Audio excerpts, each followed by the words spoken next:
তো কতজন মায়াপুর নবদ্বীপ মায়াপুরে গিয়েছেন? হাত তুলুন দেখি। অনেকেই গিয়েছেন, ধন্যবাদ।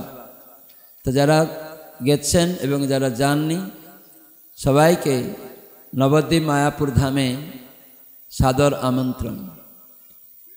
কেন না, নবদ্বীপ ধাম হচ্ছে এই কলিযুগে গুপ্ত বৃন্দাবন।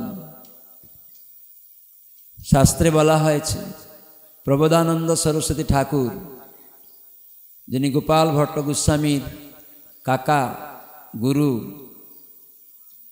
তিনি বলেছেন যে যারা নবদ্বীপ ধামে বৃন্দাবন দর্শন না করতে পারে তাদের বৃন্দাবন যাওয়া বৃথা। নবদ্বীপে বৃন্দাবন দর্শন হবে, তখন বৃন্দাবন উপলব্ধি হবে। যদি নবদ্বীপ বৃন্দাবন দুই এক হয়, নবদ্বীপ এবং বৃন্দাবনের মধ্যে কোনো পার্থক্য নেই, দুই এক হয়। গৌর শ্যাম রূপে কৃষ্ণ সদা বিলস, যেখানে পরমেশ্বর ভগবান শ্রীকৃষ্ণ তিনি গৌরাঙ্গ রূপে এবং শ্যাম সুন্দর রূপে সর্বদা সেখানে বিলাস করছেন। তো কলিযুগে রাধাকৃষ্ণ মিলিত তনু গৌরাঙ্গ মহাপ্রভু, তো সেই রাধারানীর ভাব এবং অঙ্গকান্তি নিয়ে কৃষ্ণ গৌরাঙ্গ রূপে নবদ্বীপে অবতীর্ণ হয়েছেন, সচ্চিনন্দন জগন্নাথ মিশ্রের পুত্র রূপে। তো সেই নবদ্বীপ 9টি দ্বীপ রয়েছে। নবদ্বীপ নবদা ভক্তির পীঠ স্বরূপ। অনন্ত সংহিতায় অনন্তদেব বর্ণনা করছেন, যেটি শিবজি স্বয়ং সেটি পার্বতী দেবীকে কৈলাস লোকে এই নবদ্বীপ ধাম সম্বন্ধে শুনিয়েছিলেন। শিবজি একবার কৈলাস লোকে নৃত্য করছিলেন গৌরাঙ্গ গৌরাঙ্গ গৌরাঙ্গ গৌরাঙ্গ বলে। কি বলে কীর্তন করছিলেন? বাচ্চারা বলছে, আর কেউ বলছেন? বলুন কি বলছিলেন? পুরুষ ভক্তরা জুড়ে বলুন, গৌরাঙ্গ গৌরাঙ্গ গৌরাঙ্গ। কেন খিদা লেগেছে নাকি? যত গৌর নাম উচ্চস্বরে বলবেন তত গৌরাঙ্গের কৃপা পাবেন। শিবজি অত উদণ্ড নৃত্য করছিলেন কৈলাস তে, পার্বতী মাতা তিনি আকর্ষিত হয়ে চলে এসেছেন। দেখছেন শিবজি একটা নূতন নাম করছে, পার্বতী কোনোদিন এই নাম শুনেননি। তিনি দেখছেন যে তার নাথ শিব, শিব হচ্ছেন মহাজন, বৈষ্ণবানাং যথাশম্ভু। তো সেই শিবজি গৌরাঙ্গ নাম কীর্তন করছেন। কেননা আমাদের ভগবত তত্ত্ব বৈদিক শাস্ত্র এবং মহাজনদের থেকে লাভ করতে হয়। কখনো মন গড়া আমরা ভগবত তত্ত্ব গ্রহণ করি না। শাস্ত্র এবং মহাজন বাণী থাকবে। এই জন্য আমাদের ইস্কনে যখন কেউ দীক্ষা নিতে আসে তাকে আগে 1 বছর 2 বছর 10 বছর পরীক্ষা করা হয়, আচরণ করতে বলা হয়, যে আগে তোমরা ভগবানের নাম কলিযুগের যুগধর্ম সেটা অভ্যাস করো এবং পাপকর্মগুলি ক্রমে ক্রমে মুক্ত হও। প্রসাদ খেতে অভ্যাস করো, গীতা ভাগবত শ্রবণ করো, সাধুসঙ্গ করো। তো কে ভগবান সেটি আগে জানো। কেন জীবের স্বরূপ কৃষ্ণের নিত্য দাস, এটি আমরা ভুলে গেছি। সদ্গুরু দীক্ষা মাধ্যমে এই দিব্য জ্ঞান প্রদান করেন। সম্বন্ধ অভিধেয় প্রয়োজনাত্মক ভগবত্তা জ্ঞান গুরুদেব দান করেন, যে কৃষ্ণের সাথে আমাদের নিত্য সম্পর্ক, তার সেবা করা এটি পরম কর্তব্য, যার ফলে জীব কৃষ্ণ প্রেম লাভ করবে, সেটি তার জীবনে প্রয়োজন সিদ্ধি লাভ হয়। তো সেজন্যই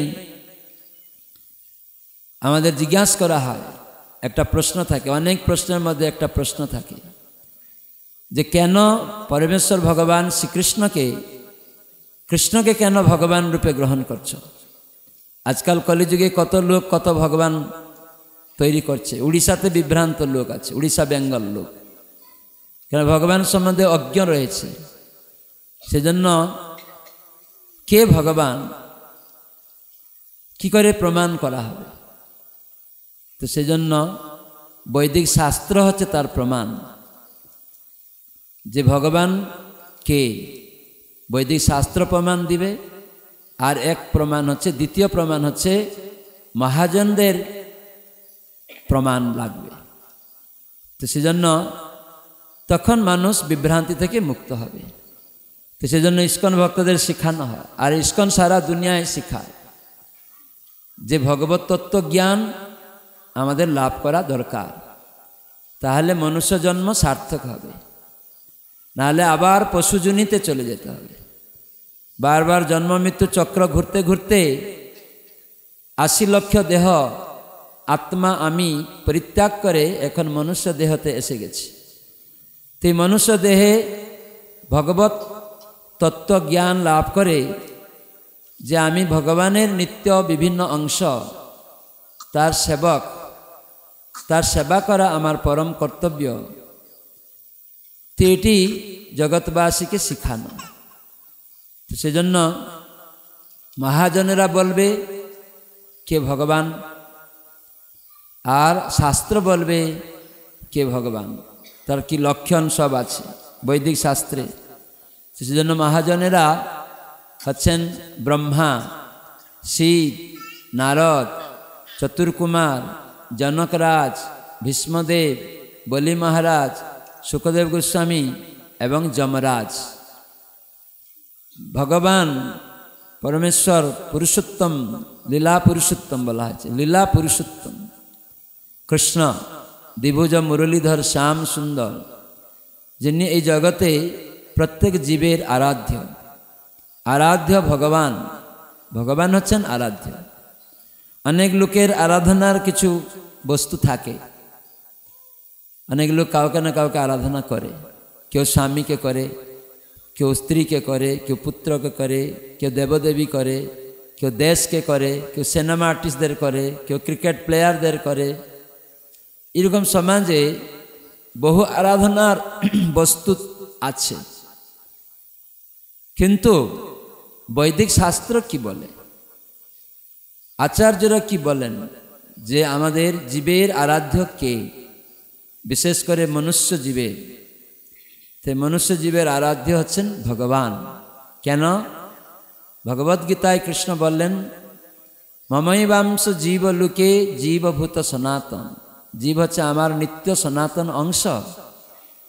তাই অংশের কর্তব্য অংশী তার আরাধনা করা, তার সেবা করা। এই দেহটার অংশ হাত, পা। তো এই হাতের কর্তব্য কি? দেহের সেবা করা, দেহের সাথে যুক্ত থাকা এবং তার সেবা করা। এই হাতটা দেহের সাথে এক হয়ে যাবে না। দেহ দেহ, হাত হাত। অনেক মায়াবাদীরা আছে, তারা বলে ভগবান সাথে সমান হয়ে যাবে, এক হয়ে যেতে চায়, মুক্তি সাযুজ্য মুক্তি পেতে চায়, যে আমি ভগবান হয়ে যাব। না, ভগবানের অংশ, সে সর্বদা অংশই থাকবে, সে কখনো ভগবানের সাথে এক হয়ে যাবে না। এক বলতে শাস্ত্রে কি বলা হয়েছে, যে ভগবান সচ্চিদানন্দময়, তাই জীব তার অংশ হওয়ার ফলে সেও সচ্চিদানন্দময়, নিত্য আনন্দময়। ভগবান নিত্য আছেন, তার বিভিন্ন অংশ, আমি আত্মা, তাই আমি নিত্য, দেহটা অনিত্য। সেজন্য দেহ আত্মার মধ্যে পার্থক্য নির্ণয় করতে হবে। এবং আত্মা এবং পরমাত্মা ভগবানের সাথে সমান নয়। এগুলি মানুষের মধ্যে বিভ্রান্ত রয়েছে। তো সেজন্য প্রকৃত সনাতন ধর্ম, সনাতন শব্দের অর্থ হচ্ছে নিত্য। ভগবান হচ্ছেন নিত্য, যার আদি অন্ত কিছু নেই। তো সেই সনাতন ধর্ম হচ্ছে নিত্য ধর্ম। জীব সনাতন, ভগবানের নিত্য বিভিন্ন অংশ, তাই জীবের ধর্ম সনাতন ধর্ম। কি না? ভগবানের সেবাতে যুক্ত হওয়া। তিনি আমার নিত্য আরাধ্য এবং তার সেবক আমি, এই ভাব জগতে মহাপ্রভু প্রচার করলেন।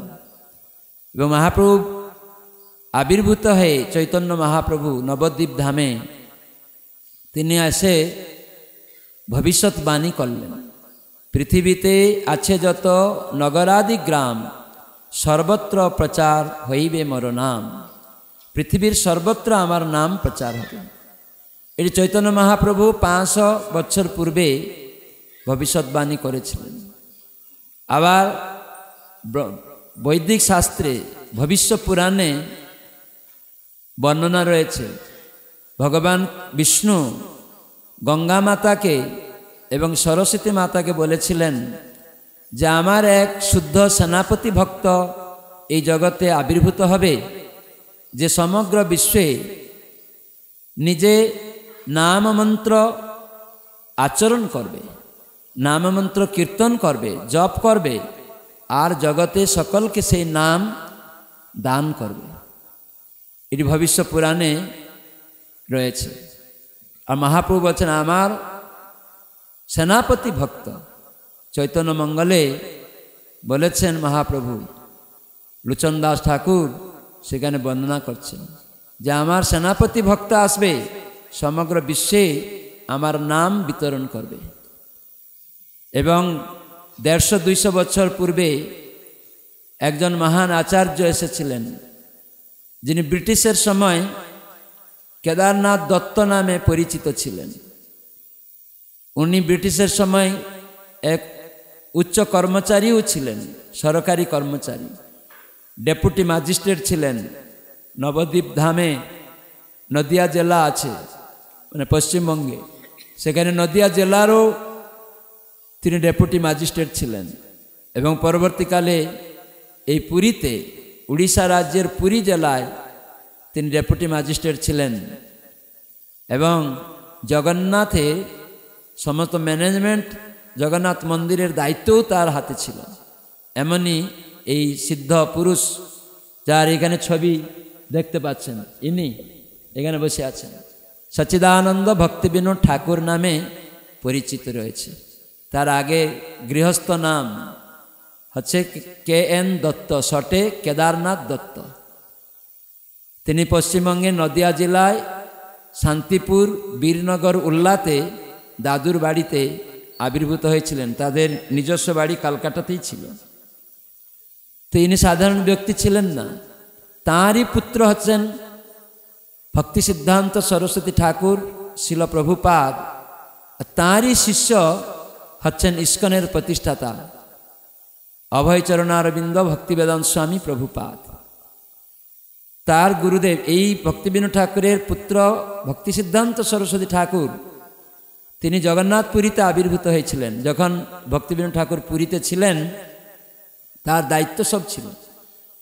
তো সেখানেই তিনি জগন্নাথের কাছে প্রার্থনা করেছিলেন যে আমাকে এমন একটি পুত্র দিন, যে পুত্র সারা বিশ্বে ভগবত বাণী তোমার কথা জগৎবাসীকে জানাবে। তো তারই পুত্ররূপে বিমলা প্রসাদ, সেই ভক্তি সিদ্ধান্ত সরস্বতী ঠাকুর প্রভুপাদ নামে পরিচিত। এবং তাঁরই শিষ্য হচ্ছেন অভয়চরণারবিন্দ ভক্তি বেদান্ত স্বামী প্রভুপাদ, যিনি ইস্কন প্রতিষ্ঠা করেছেন। সারা বিশ্বের লোককে তার গুরুর আদেশ পেয়েছিলেন যুবক অবস্থায়। এই ভক্তি সিদ্ধান্ত সরস্বতী ঠাকুর প্রভুপাদ, উনি সমস্ত গৌড়ীয় মঠের প্রতিষ্ঠাতা আচার্য। তিনি উল্টুডাঙ্গা গৌড়ীয় মঠে যখন ভাগবত কথা বলছিলেন, সেখানে এই ইস্কনের প্রতিষ্ঠাতা, যখন উনি যুবক পড়াশোনা করতেন, নেতাজি সুভাষচন্দ্র বোস তার নিচক ক্লাস স্কটিশ চার্চ কলেজ কলকাতাতে রয়েছে, তার নিচক ক্লাসে পশ্চিমবঙ্গে, সেখানে তিনি পড়াশোনা করতেন। আর বাবা মা ছিলেন মহান বৈষ্ণব। এই ইস্কনের প্রতিষ্ঠাতা ছিল প্রভুপাদ, যার আগের নাম ছিল অভয়চরণ দে।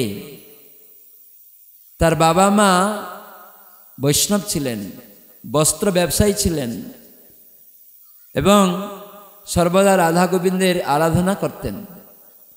প্রভুপাদ তিনি তার প্রবচনে বলেছেন যে আমার বাবা থেকে আমি সমস্ত রাধা গোবিন্দের সেবা, পূজা, অর্চনা, মৃদঙ্গ বাজানো, রথ করানো, হরিনাম করা, ভোগ লাগানো সব শিখেছি আমার বাবা থেকে। তো বাবা কত আদর্শ বৈষ্ণব, তো এরকমই পিতা হবে, আদর্শ পিতা, ভক্ত হবে।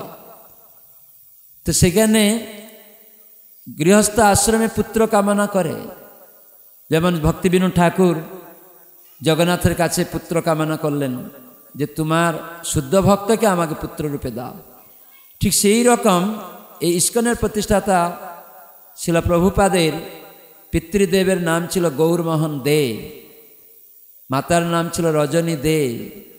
তাদের রাধা গোবিন্দের কাছে তারা বারবার জানাতেন, হে রাধা গোবিন্দ, আমাদের একটি পুত্র দান করুন যে তোমার কথা সমগ্র বিশ্বে প্রচার করবে। রাধারানীর কাছে বলতেন, হে রাধে, তোমার কথা জগতে প্রচার করবে এইরকম পুত্র দাও। তা আমরা গৃহস্থ হিসাবে জগতের লোকেরা যারা গৃহস্থ তারা কি প্রার্থনা করে? দেবদেবী বা ভগবানের কাছে আমাকে একটা পুত্র দাও, আমাকে বুড়ো হলে কে দেখবে, এরকম চিন্তা। ওটা হয়ে গেল কাম, অন্ধতম, নিজে নরকে নিয়ে যাবে, বারবার জন্মমৃত্যু চক্রে ঘোরাবে। পুত্র কামনা করা উচিত নয় নিজের ইন্দ্রিয় সুখে লাগানোর জন্য। আমি বুড়ো হয়ে গেলে আমাকে দেখবে, আপনি বুড়ো পর্যন্ত থাকবেন তার কি মানে আছে? আপনার সন্তান যে আপনাকে রক্ষা করবে, দেখবে, তার কি মানে আছে? আপনার সন্তান জন্ম হয়ে পঙ্গু হতে পারে, আপনার সন্তান আপনার আগে মারা যেতে পারে, কে দেখবে? এই জন্য ভগবানে আত্মসমর্পণ করাই হচ্ছে বৈদিক সভ্যতার শাস্ত্রের শিক্ষা। মানব সমাজকে পরম্পরা সূত্রে আচার্যরা আমাদের এটি শিখায় যে ভগবানের চরণে আত্মসমর্পণ করুন। বাচ্চাদের সাথে খেলা করবে না, কুলে রাখুন। তো এটি এই ভক্তি সিদ্ধান্ত সরস্বতী ঠাকুর এই অভয়চরণকে যুবক অবস্থায় নির্দেশ করলেন। যখন একবার তিনি গিয়েছিলেন তখন চিনতেন না এই অভয়চরণ তার গুরু ভক্তি সিদ্ধান্ত সরস্বতী ঠাকুর সাথে কোনো পরিচয় ছিল না। কিন্তু তার বন্ধু নরেন মল্লিক বলে একজন কালকাটাবাসী বল, অভয় কালকাটা উল্টোডঙ্গায় একজন মহান ভাগবত বক্তা, মহান আচার্য, বৈষ্ণব, বিদগ্ধ পণ্ডিত, তিনি ভাগবত কথা বলছেন, চলো। তখন এই অভয়চরণ তখন বললেন, দেখো আমার বাড়িতে অনেক সাধু আসে, আমি দেখি অনেক সাধু কিছু ভেজাল আছে, আবার কিছু ভালো আছে। তো তুমি কোন সাধুর কথা বলছো? কেন অনেক সাধু আসে, চা খায়, পান খায়, বিড়ি খায়, আবার মাছ মাংসও খায়। বলে মাংস খায় না, মাছ খায়।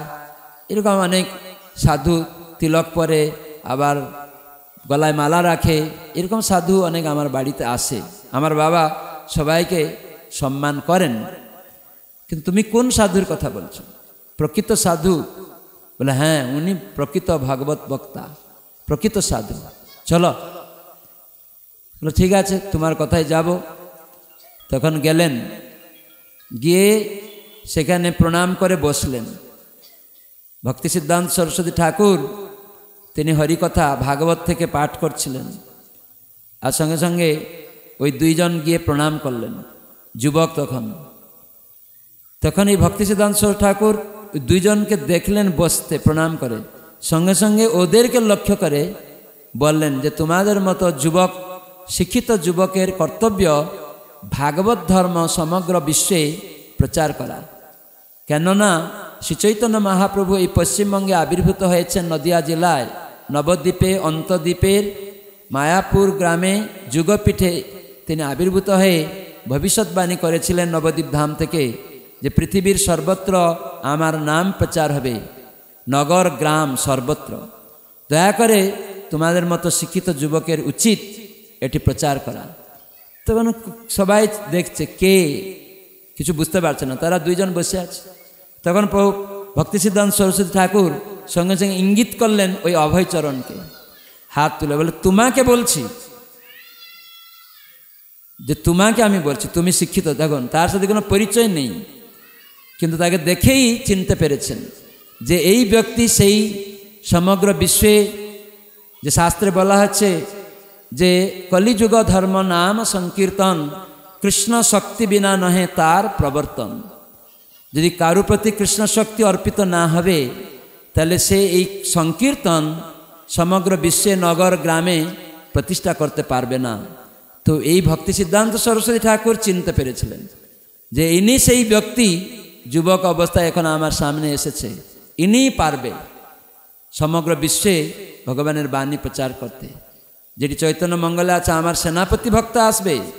ভবিষ্য পুরাণে সরস্বতী মাতা এবং গঙ্গা মাতাকে বিষ্ণু বলেছেন আমার সেনাপতি ভক্ত আসবে, সমগ্র বিশ্বে আমার নাম প্রচার করবে। তখন ভক্তি সিদ্ধান্ত সরস্বতী ঠাকুরের কথা শুনে উনি প্রশ্ন করলেন যে এখন আমরা ব্রিটিশের করায়ত্ত রয়েছি, তখন ব্রিটিশ শাসন করছে, তো এখন আমাদের ভারতবাসীদের স্বাধীনতা না হলে কে এই ভাগবত ধর্ম শুনবে? একটা পরাধীন দেশের ছেলের কথা কে শুনবে? তখন সেই বিদগ্ধ পণ্ডিত ভক্তি সিদ্ধান্ত সরস্বতী ঠাকুর প্রভুপাদ তিনি বললেন, দেখো স্বাধীনতা পরাধীনতা বলতে তুমি কি বুঝো?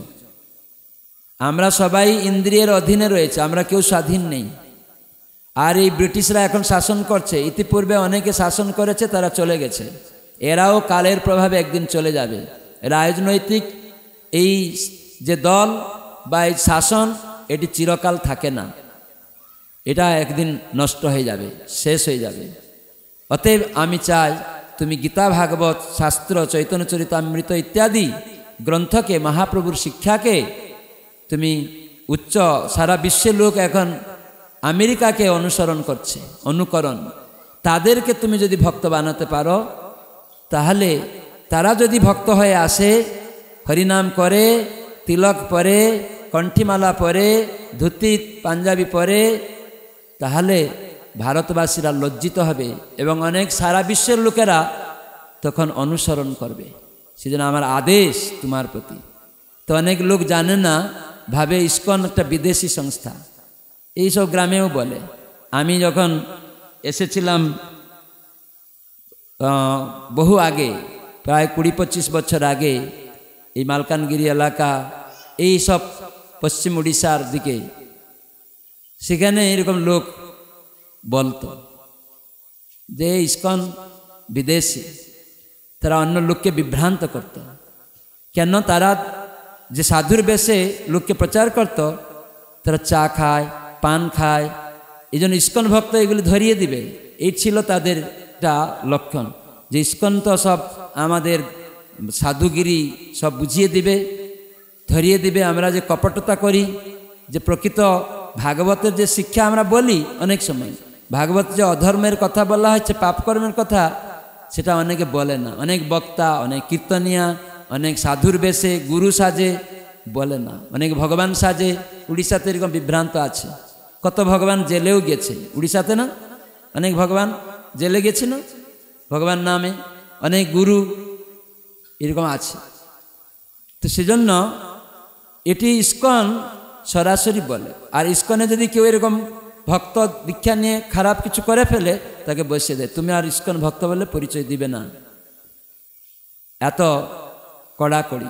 কেউ কলির প্রভাবে অসৎসঙ্গে ভক্ত খারাপ কাজে চলে যেতে পারে, সে শুদ্ধ ভক্তি কনিষ্ঠ অবস্থায় সেটি অধপতিত হতে পারে, তা বলে নয় ইসকন তাকে মর্যাদা দিবে, তাকে আউট করে দেবে না, আবার সংশোধিত হও, তারপরে এখানে আসো। এ হচ্ছে ইসকনের এরকম পন্থা। ইসকনের প্রতিষ্ঠাতা তিনি এই অভয়চরণ যুবক অবস্থায় বাবা নাম রেখেছিলেন। ওনার জন্ম হয়েছিল যে 1896 খ্রিস্টাব্দে কালকাটাতে, আর সেখানে বাবা নাম রেখেছিলেন অভয়চরণ। সেখানে একজন মুসলিম মোল্লা, এই অভয়চরণ প্রভুপাদ যিনি ইসকনের প্রতিষ্ঠাতা, তার বাবার এক বন্ধু ছিল একটি মোল্লা মুসলিম, ওনাদের বাড়িতে আসতো। তো উনি যখন জানলেন যে এই গৌরমোহনে আমার বন্ধুর একটা বাচ্চা হয়েছে জন্মাষ্টমীর পরদিন নন্দোৎসবের দিনে, তখন উনি শুনেই চলে এসছেন। দেখেই বাচ্চাটাকে বলছে, গৌরমোহন তোমার এই ছেলে আল্লাহর দূত, তোমাদের ভগবানের দূত হিসাবে এসছে, আমি দেখতে পাচ্ছি। এ সারা বিশ্বে 108 মন্দির করবে। কিন্তু দেখো, একটা জ্যোতিষীও গণনা করে বলছে যে এই ছেলে 108 মন্দির করবে সমগ্র বিশ্বে। তো সেটা কেউ জানে না। বাচ্চা জন্ম হয়েছে, তারপরে জ্যোতিষী তো গণনা করে বলে, কিন্তু কেউ জানতো? কিন্তু আজ দেখা যায় এই ইস্কনের প্রতিষ্ঠাতা অভয়চরণ অরবিন্দ ভক্তিবেদান্ত স্বামী, যিনি আজ সারা বিশ্বের মানুষের কাছে ইস্কনের প্রতিষ্ঠাতা এবং প্রভুপাদ নামে পরিচিত। অনেক মূর্খ অল্পবুদ্ধির লোক ভাবে ইনি বিদেশি, এরকম ভাবে, কিন্তু ইনি কলকাতায় আবির্ভূত। সমগ্র বিশ্ববাসীকে ভক্ত বানিয়েছেন। ইস্কন মানে বিদেশি না। এখানে লেখা আছে ইস্কন শব্দটা, শর্টে লেখা আছে ISKCON, আবার পরিপূর্ণভাবে লেখা আছে শব্দের অর্থ আন্তর্জাতিক কৃষ্ণ ভাবনামৃত সংঘ। শর্টে ইংরাজিতে ইস্কন, ঈশ্বর শব্দ থেকে এসছে। ঈশ্বর উপনিষদ আছে, ঈশ্বর শব্দ, ঈশ্বর কন্ট্রোলার, যিনি সবাইকে কন্ট্রোল করেন, তাই আমরা গড, আল্লাহ, ভগবান বলি। তিনি ঈশ্বর, পরমেশ্বর, সমস্ত ঈশ্বরের ঈশ্বর পরমেশ্বর। তিনি হচ্ছেন লীলা পুরুষোত্তম কৃষ্ণ। তো সেই কৃষ্ণ নাম অনুসারে এখানে বলা আছে আন্তর্জাতিক, সেখানে বলা আছে আইতে ইন্টারন্যাশনাল, এসতে সোসাইটি ফর, কেতে কৃষ্ণ, CON কনসাসনেস।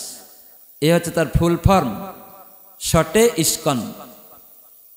এটি প্রভুপাদ রেজিস্ট্রেশন করার সঙ্গে সঙ্গে 7টি উদ্দেশ্য লিখলেন, যে এই 7টি উদ্দেশ্য নিয়ে ইস্কন সমগ্র বিশ্বে প্রচার করবে।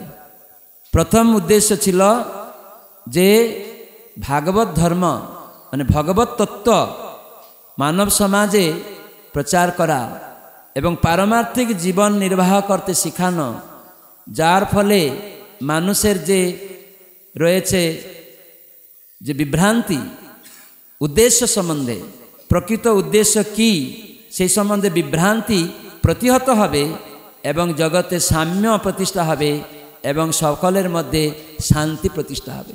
এই ইস্কনের প্রথম উদ্দেশ্য। ইস্কন প্রতিষ্ঠা করে প্রভুপাদ লিখলেন, এরকম রেজিস্ট্রি হয়ে গেল এবং সেখানে উনি এই 7টা উদ্দেশ্য পূরণ করতে চিন্তা করেছিলেন। ইস্কন মানে নয় যে বিধর্মী, উড়িষ্যার লোক কেউ কেউ বিধর্মী বলছে। ভাগবতে অধর্মের কথা বলা হয়েছে। প্রথম স্কন্ধে কলিকে পরীক্ষিত মহারাজ স্থান দিয়েছিলেন, যেখানে জীব হিংসা হবে, অতএব মাছ মাংস যেখানে খাওয়া হবে সেটা পাপ, জীব হত্যাটা পাপ। যেখানে ধর্মের একটি স্তম্ভ, দয়া নষ্ট হয়ে যাবে। আর যেখানে নেশা হবে, বিড়ি, পান, চা, কফি, হিরোইন, LSD এই সমস্ত গ্রহণ হবে, সেখানে তুমি থাকবে, এটা একটি পাপ, অধর্ম। যেখানে তপস্যা, ধর্মের একটি স্তম্ভ নষ্ট হয়ে যাবে। আর একটি স্থান দিলেন যে যেখানে অবৈধ সঙ্গ হবে, ছেলেমেয়েরা বিবাহ জীবন ছাড়া মেলামেশা করবে, আর বিবাহ করে পুত্র চায় না মেলামেশা করবে, ওটাও পাপ, ওটাও অধর্ম। কেবল পুত্রার্থে ক্রিয়তে ভার্যা। তাই জন্য বিবাহ নয় ইন্দ্রিয় সুখ করার জন্য, পশু পাখিরা করে, কিন্তু মনুষ্য জীবন ধর্মের জন্য, পাপকর্ম করার জন্য। এমনি ছেলেমেয়েরা মিশবে না, সেটা অবৈধ। আবার বিবাহ জীবনে কেবল পুত্র চায়, তখন তারা মিশে আদর্শ পুত্র কামনা করবে। যেমন ভক্তিবিনোদ ঠাকুর, যেমন প্রভুপাদ ইস্কনের প্রতিষ্ঠাতা, তার পিতামাতা বললেন, হে জগন্নাথ, হে কৃষ্ণ, হে রাধারানী, শুদ্ধ ভক্ত তোমার ভক্ত দাও। তাই একদিনে একবারেই একটা পুত্র আসবে, সেরকম যদি ভগবানের কাছে প্রার্থনা করে কেউ, তাকে সবসময় পুত্র কামনা করতে হয় না। তো সেটি গৃহস্থ যারা, তাদের জন্য এই পন্থা। কিন্তু যদি কেউ এরকম অবৈধ ক্রীড়া করবে, সেটা পাপ। তো সেখানে সুচিতা নষ্ট হয়ে যাবে। ধর্মের একটা স্তম্ভ হচ্ছে সুচিতা। আর দ্রুত ক্রীড়া, তাস, পালি, জুয়া, লটারি এইসব যারা গ্রহণ করবে, সেখানে তুমি থাকবে, যার দ্বারা ধর্মের একটি স্তম্ভ সত্য নষ্ট হয়ে যাবে। তো সেজন্য ধর্মের স্তম্ভ 4টি। সত্য, দয়া, তপস্যা আর সুচিতা। সত্য, দয়া, তপ, শৌচ, এই চারটি ধর্মের স্তম্ভ। বৈদিক শাস্ত্র বলেন যে মনুষ্য মাত্রে ধর্ম আচরণ করা উচিত। তো ভাগবতে বলা হলো যমরাজ, যিনি ধর্মরাজ, তিনি বললেন ধর্ম কেউ বাড়িতে বসে তৈরি করবে না। কোনো দেবতা, মনুষ্য, কিন্নর, যক্ষ, রাক্ষস, কোনো রাজনৈতিক নেতা, পশু পাখি কেউ ধর্ম তৈরি করতে পারে না। ধর্মংস্তু সাক্ষাৎ ভগবত প্রণীতম, ধর্ম ভগবানের দেওয়া আইন, সেটা আমরা বাড়িতে বসে ধর্ম তৈরি করতে পারি না। এখন কলিযুগে মানুষ ধর্ম তৈরি করছে, এক একটা সম্প্রদায় তৈরি করছে, না, একটি ধর্ম, সেটা হচ্ছে ভাগবত ধর্ম, জীবের ধর্ম, আত্মার ধর্ম। আমি আত্মা, আমার ধর্ম সে পরমাত্মা ভগবান যে কৃষ্ণ, তার আশ্রয়ে যাওয়া, তার নির্দেশ পালন করা, তার সেবা করা, তাকে সুখ দেওয়া, এটাই হচ্ছে আসল পরম ধর্ম। এটা সূচনা হয়েছে ভক্তির মাধ্যমে। তো সেই ভক্তি শুরু হয় ভগবানের নাম থেকে। তো সেই নাম প্রচার হবে সারা বিশ্বে। ভবিষ্য পুরাণে বলা হলো, চৈতন্য মঙ্গলে বলা হলো, চৈতন্য মহাপ্রভু নিজে বললেন। এই ভক্তিবিনোদ ঠাকুর 150-200 বছর আগে ব্রিটিশের শাসনের সময় তিনি শুদ্ধ ভক্ত, তিনি বললেন যাহা এমন কোন দিন আসবে যেদিন রাশিয়া, ফুরসিয়া, আমেরিকা ইত্যাদি বহু দেশের মানুষ তারা জয় সচ্চিনন্দন, জয় সচ্চিনন্দন বলবে, হরে কৃষ্ণ কৃষ্ণ কৃষ্ণ হরে হরে, হরে রাম রাম রাম হরে হরে, এই মন্ত্র বলবে এবং ভারতবর্ষে আসবে, নবদ্বীপে আসবে, এই মহাপ্রভুর দেশে এসে ভারতবাসীদের সাথে আলিঙ্গনে আবদ্ধ হয়ে তারা জয় সচ্চিনন্দন বললে বলবে, হে ভাতাগণ, আপনাদের আশীর্বাদ প্রদান করুন, আলিঙ্গন করুন এবং আমাদেরকে গ্রহণ করুন। এরকম কবে বলবে, সেই দিন কবে হবে? তো সেটা এখন হয়েছে। ইস্কনের প্রতিষ্ঠাতা এই বাসের ছবি দেখছেন, ইনি সেই ভক্তি সিদ্ধান্ত সরস্বতী ঠাকুর প্রভুপাদের শিষ্য। যুবক অবস্থায় কালকাটা থেকে গৌড়িয়া মঠে সেখানে আদেশ পেয়েছিলেন যুবক অবস্থায়। তাহলে এই অভয়চরণ দে নাম, ভক্তের কোন জায়গা আবির্ভাব, বাঙালি না উড়িয়া না ইন্ডিয়ান, এইসব বিচার হয় না। ভক্ত আসেন, যেমন ভগবান চৈতন্য মহাপ্রভু রূপে পশ্চিমবঙ্গে আবির্ভূত হয়েছেন মানে তিনি বাঙালি না, ভগবান সকলের জন্য। উড়িষ্যাতে জগন্নাথ আবির্ভূত হয়েছেন মানে জগতের নাথ, তাহলে তিনি কি উড়িয়া নাথ না। অনেক লোক এরকম ভাবে উড়িয়ার না, উড়িয়ার জগন্নাথ, ওটা দেহাত্ম বুদ্ধি হয়ে গেল। আসলে এইগুলি সব একটি, সেটা মানুষ জানে না। তো সেজন্য জগন্নাথ জগতের নাথ, সমগ্র বিশ্বের নাথ, তো তার নাম কৃষ্ণ। তো সেই চৈতন্য মহাপ্রভু যেই গৌর সেই কৃষ্ণ, বাসুদেব ঘোষ ঠাকুর তিনি গান করে লিখছেন, যেই গৌর সেই কৃষ্ণ সেই জগন্নাথ। জয় জয় জগন্নাথ সচির নন্দন। জগন্নাথ মিশ্র এবং সচিমাতার নন্দন রূপে কৃষ্ণ রাধারানীর ভাব এবং অঙ্গকান্তি নিয়ে নবদ্বীপ ধামে অন্তর্দ্বীপে, নবদ্বীপ মানে 9টা দ্বীপ, সেখানে একটা দ্বীপ হচ্ছে অন্তর্দ্বীপ, একটা পদ্মের মতো, পদ্মের অষ্টদল পাপড়ি রয়েছে, মাঝখানে কর্ণিকা, সেটা হচ্ছে অন্তর্দ্বীপ। তাকে ঘিরে আর 8টা দল রয়েছে, সেটি হচ্ছে আলাদা 8টি দ্বীপ। তার এই মাঝখানে যেটি, সেটা হচ্ছে অন্তর্দ্বীপে মায়াপুরে। বৈদিক শাস্ত্রে অনেক 32টা শাস্ত্রে এরকম প্রমাণ দেওয়া আছে। অন্তর্দ্বীপে, নবদ্বীপে, অন্তর্দ্বীপে, মায়াপুরে যুগপীঠে সচ্চিনন্দন জগন্নাথ মিশ্র পুত্র রূপে, গৌরাঙ্গ রূপে আবির্ভূত হবেন সেই কৃষ্ণ গোলক বিহারী ব্রজেন্দ্র নন্দন, রাধার ভাব অঙ্গকান্তি নিয়ে। এরকম বৈদিক শাস্ত্রে 32টা শাস্ত্রে প্রমাণ আছে। তো সেজন্য মহাপ্রভু এসেছেন ভক্তভাব অঙ্গীকার করে, ছন্ন কলৌ ছন্নাবতা, ভক্তরূপে এসেছেন। তো এখানে ভক্তরূপে এলেও তিনি স্বয়ং ভগবান। কেন স্বয়ং ভগবান সবসময় আসেন না। যখন দ্বাপর যুগের শেষে কলিযুগ হয়, সেই কলিযুগে, সেই দ্বাপর যুগে স্বয়ং কৃষ্ণ নন্দনন্দন যশোদানন্দন কৃষ্ণ গোলক বিহারী তিনি আসেন। আর সেই কৃষ্ণ যে দ্বাপর যুগে কলিযুগ শুরু হয়, সেই দ্বাপরের প্রথমে শেষে দ্বাপরের শেষে যে কলিযুগ হলো, সেই কলিযুগের প্রথম সন্ধ্যাতে সেই কৃষ্ণ তার রাধারানীর ভাব অঙ্গকান্তি নিয়ে তিনি গৌরাঙ্গ রূপে আসেন। তো ভগবান আসেন ব্রহ্মার একদিনে, স্বয়ং ভগবান। আর ভগবানের অবতারগণ বিভিন্ন যুগে বিভিন্ন কার্য সমাধান করতে আসেন, কিন্তু স্বয়ং ভগবান প্রেম ভক্তি দান করতে আসেন।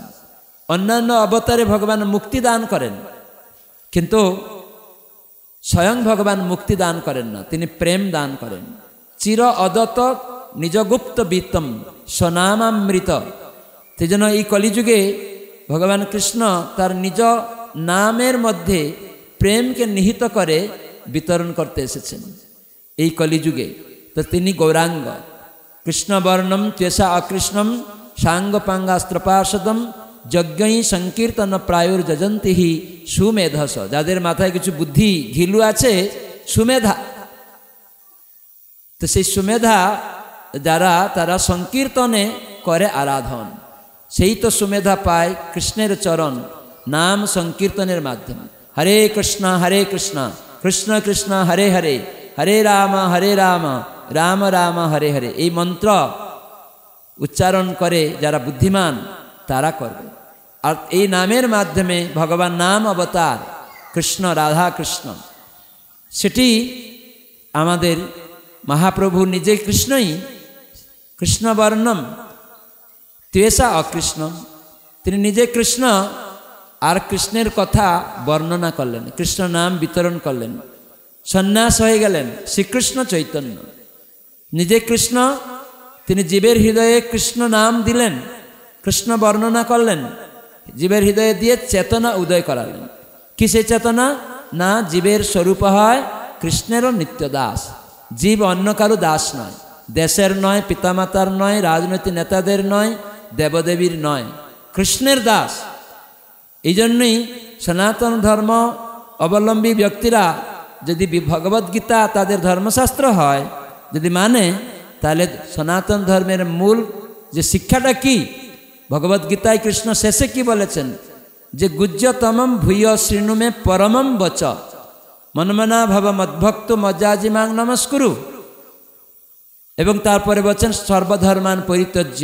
তোমরা অনেক সনাতন ধর্মী বলে অনেক ধর্ম বলছ, কিন্তু যত ধর্ম তুমি মনে করো সেটি ত্যাগ করো।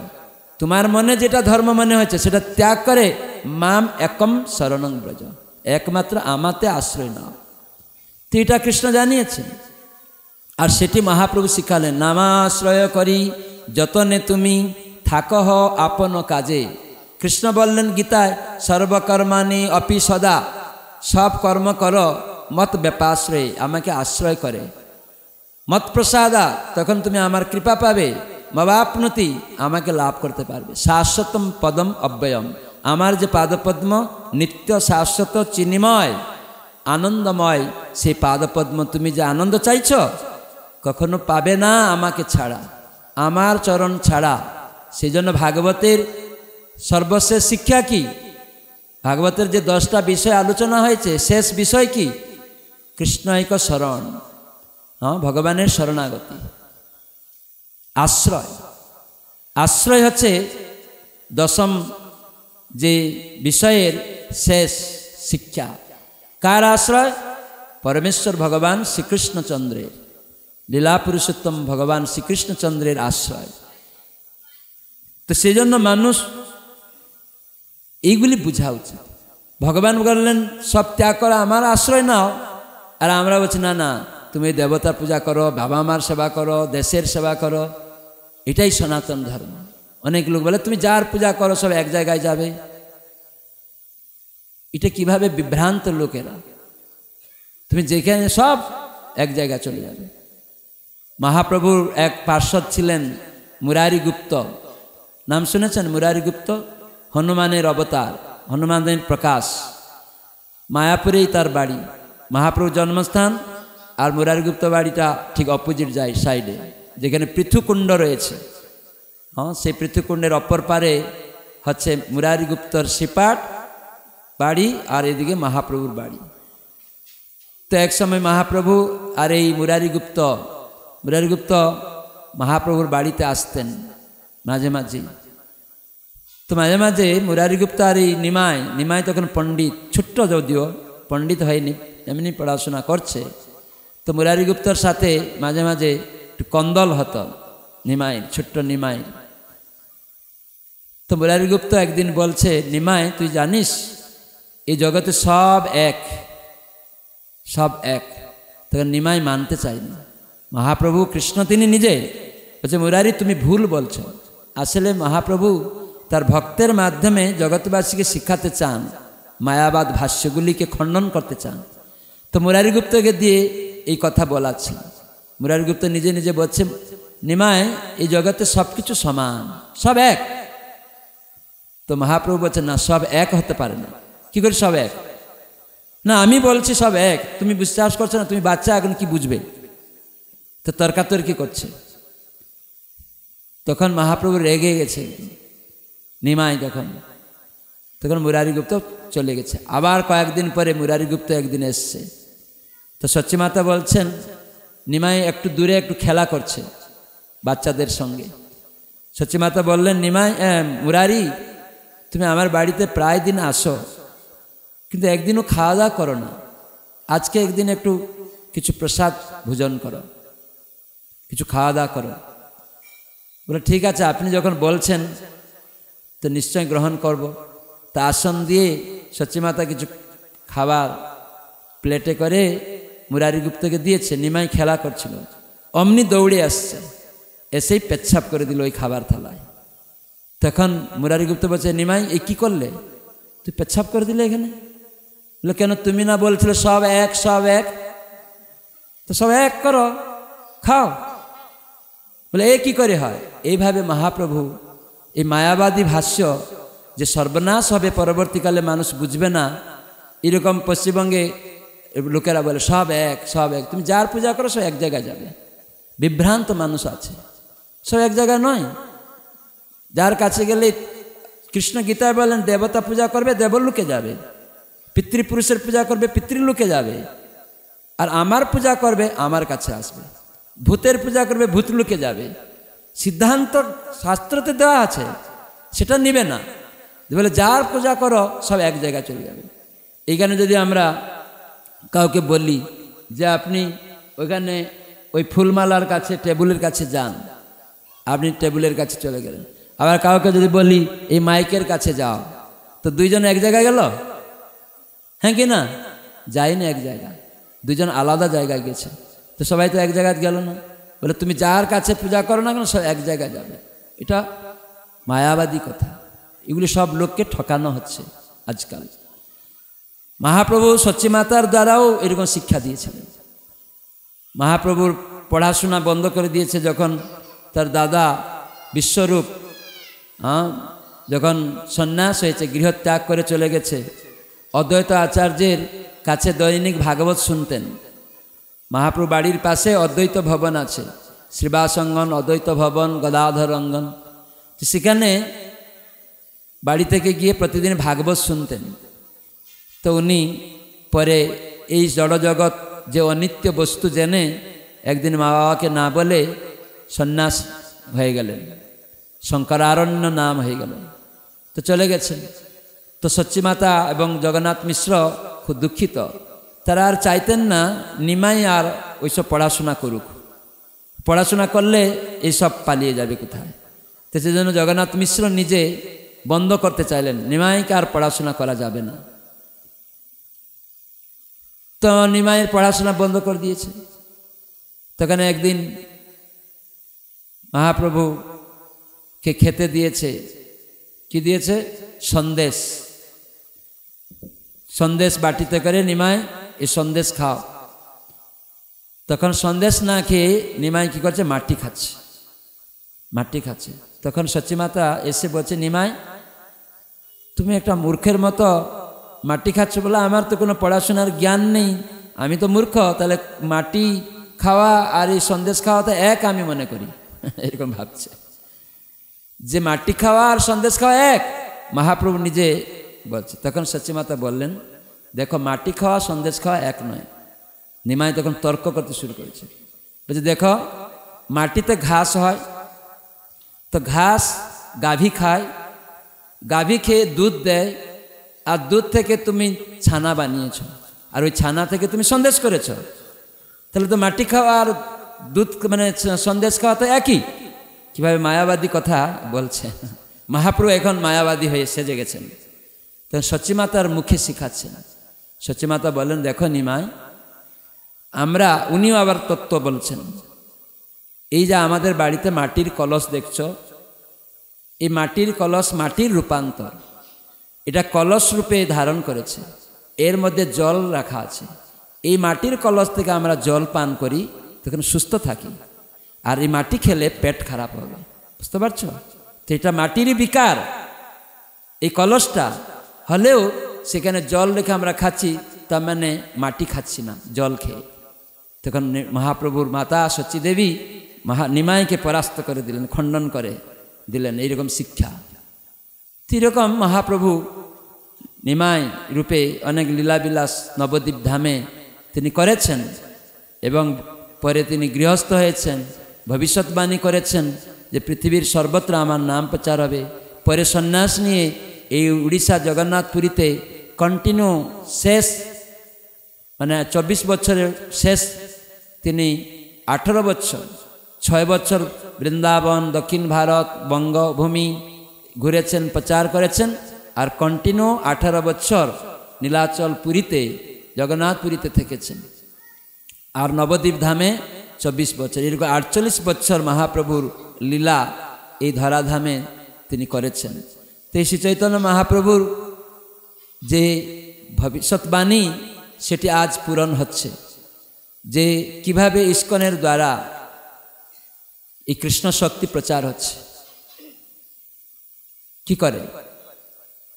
তো সেজন্য এটি ভগবান যে তিনি কৃষ্ণ নাম প্রচার করতে চাইছেন, তার শুদ্ধ ভক্ত করবে। তিনি বলেছেন সেনাপতি ভক্ত, বলেছেন আমার সেনাপতি ভক্ত করবে। তাহলে ইস্কনের কে সেই সেনাপতি ভক্ত? আমরা যে শাস্ত্র থেকে নেই, চৈতন্য মঙ্গল থেকে, ভবিষ্যৎ পুরাণ থেকে, এবং ভক্তিবিনোদ ঠাকুর 200 বছর আগের কথা যদি আমি মনে করি, কে সেই ব্যক্তি সারা বিশ্বে এই কলিযুগের যুগধর্ম যেখানে মহাপ্রভু এসেছিলেন এই নামের মধ্যে প্রেম দিয়ে জগতে প্রচার করে সমস্ত জগৎকে ভ্রাতৃত্ব বোধ করাবেন, বৈষ্ণব তৈরি করবেন, সেই যে শক্তি অর্পণ কার উপরে করেছেন? কৃষ্ণ।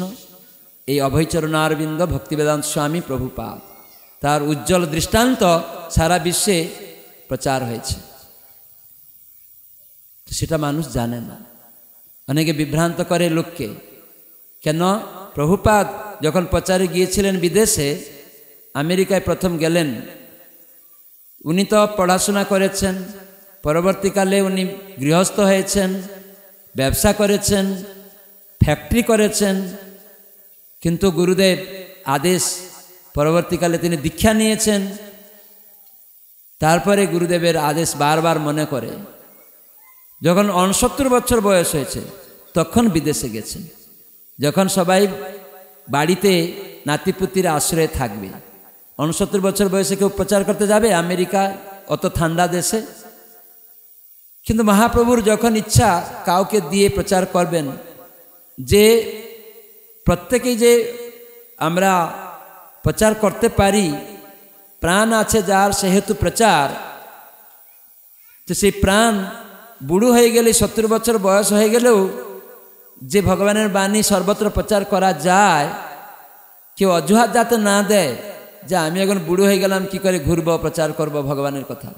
সেজন্য প্রভুপাদ অত বয়স হয়ে গেছে, কিন্তু উনি যুবকের মতো, কেন? মহাপ্রভুর সেই ভবিষ্যৎবাণীকে চিন্তা করে, গুরুদেবের আদেশকে মাথায় নিয়ে কৃষ্ণের শক্তিতে তিনি জগতে বিতরণ করলেন।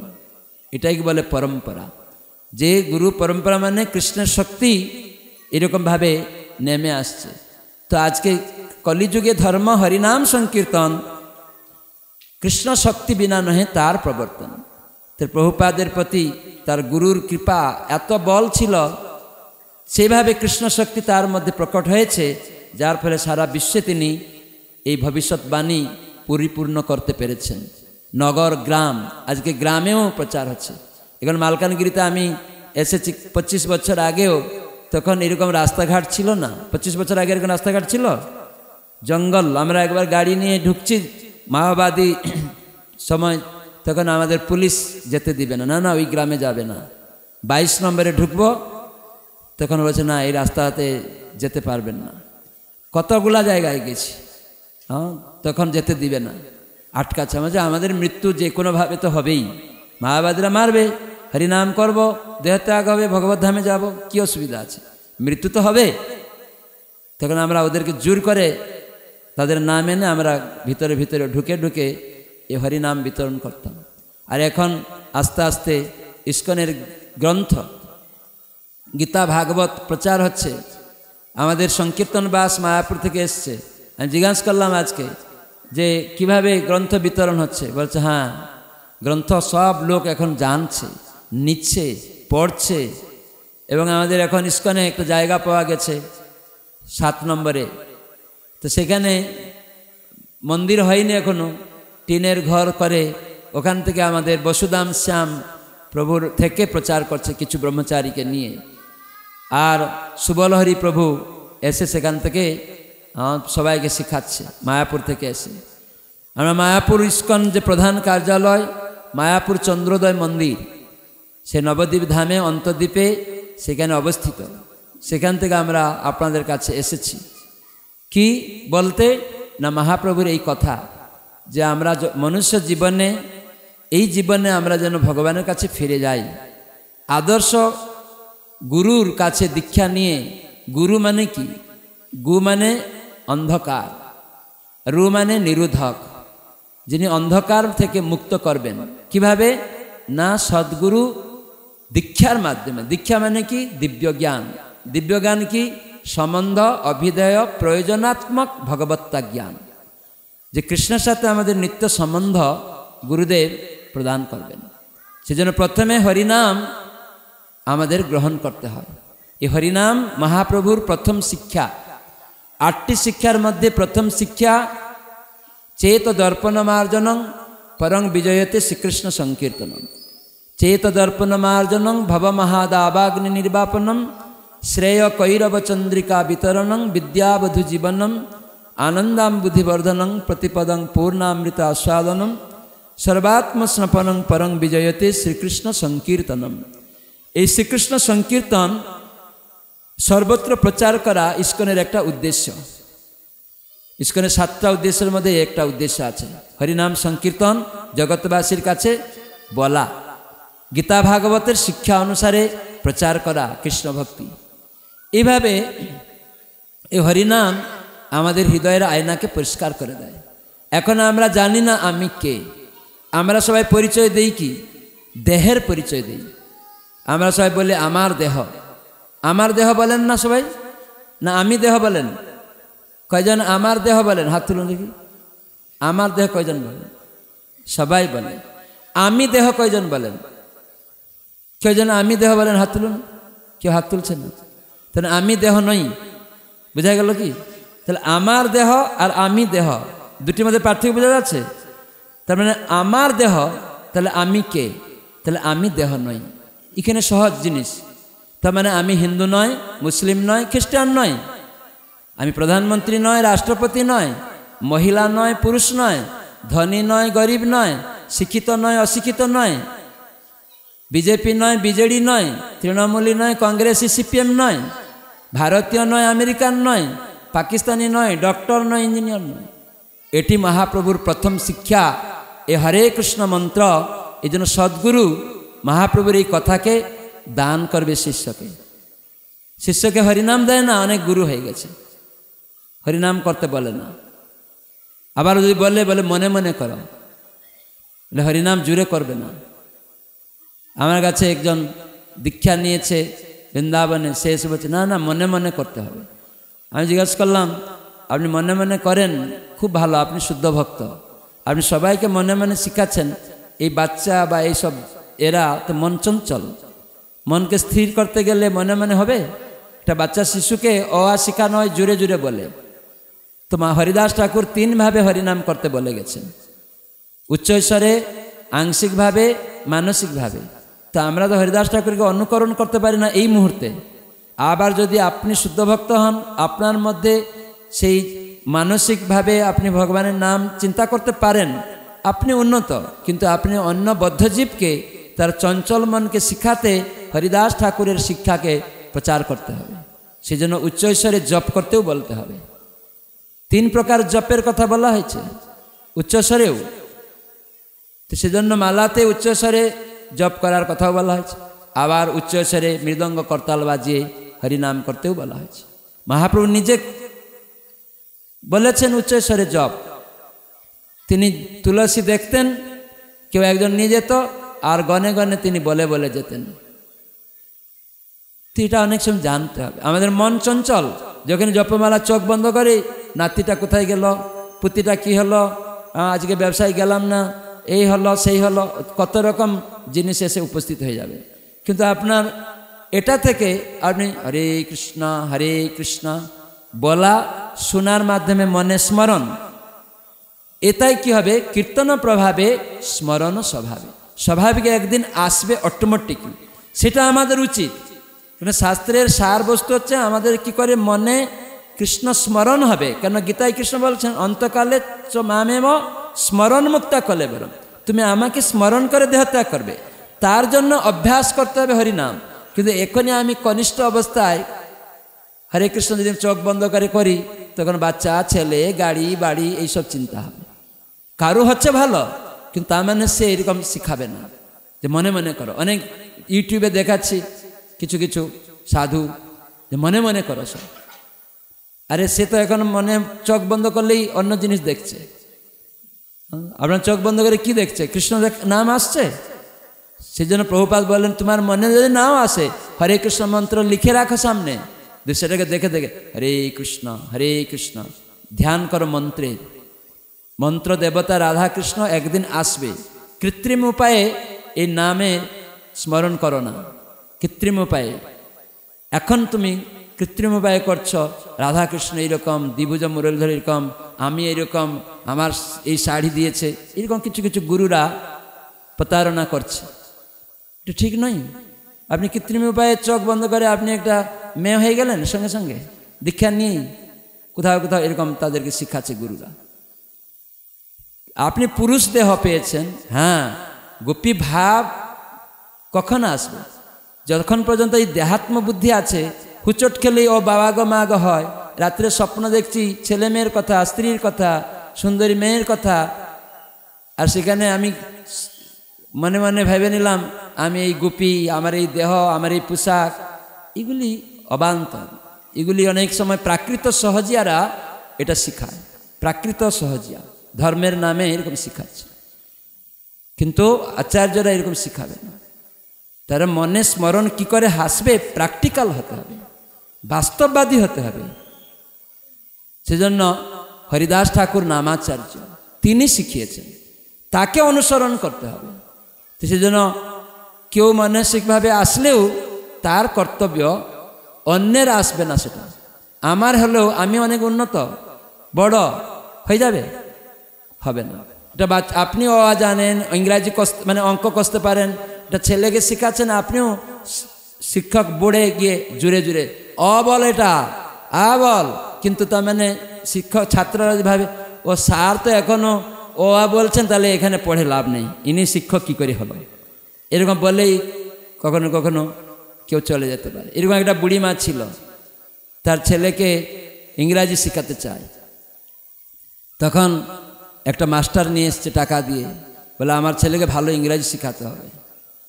তখন বুড়িমা দেখছে শিক্ষক একদিন ছেলেকে লেখা দেখাচ্ছে ব্ল্যাক বোর্ডে, বলছে এ বলো, এরকম এ বি সি। তখন বুড়িমা বলছে, আরে ইনি এখন অ এ বি সি ডি শিখছে, তাহলে ও ইংরাজি মাস্টার কি করে হলো? তার মানে বাচ্চাকে এখন তো ইংরাজি শেখাতে গেলে অক্ষর তো চেনাতে হবে। কিন্তু বুড়িমার ধারণা, না না, তাহলে এ তো মাস্টার তো ঠিক নেই, এখন এ অ এ বি সি ডি শিখছে, হ্যাঁ তোমার মতো মাস্টার লাগবে না। তো এরকমই। কিন্তু এরকম অজ্ঞ কিছু অল্পবুদ্ধি মানুষ তারা জানে না কিভাবে প্র্যাকটিক্যাল বাস্তব জিনিসটাকে এই ভগবানকে অন্যকে দান করে তার মধ্যেই এই হরে কৃষ্ণ জোরে বলতে বলতে জপ করতে করতে একদিন কীর্তন প্রভাবে স্মরণ স্বাভাবিকভাবে স্মরণ হবে। যেদিন হুচটকে ও কৃষ্ণ বলে আসছে জানবেন, তাহলে মৃত্যু সময় অনেক বাধা আসবে। 40,000 কাঁকড়া বিছা কামড়ার যন্ত্রণা মৃত্যু সময় আসে, সেখানে কৃষ্ণকে স্মরণ করা কত কঠিন। এই জন্য আমরা মা বাবা গর্ভ থেকে শিশুকে শিখাবে, গর্ভ থেকে যখন শিশু গর্ভে আসবে তখন থেকে মা বাবা নিজে ভক্ত হবে, হরিনাম করবে, প্রসাদ খাবে, সব কিছু কৃষ্ণের চিন্তাতে থাকবে, কৃষ্ণ সেবাতে ব্যস্ত থাকবে। কেন? শিশু গর্ভ থেকে শিখবে।